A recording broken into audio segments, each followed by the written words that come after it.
Press the clear grinder button for 1 second. The machine will begin to clear the remaining coffee beans. Don't forget to clean out the grinding unit, then reattach it.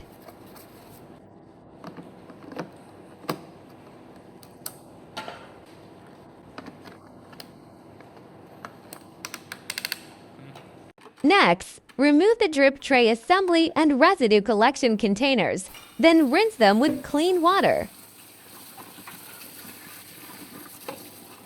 Then, remove the brewer and steam tube separately and rinse both with clean water.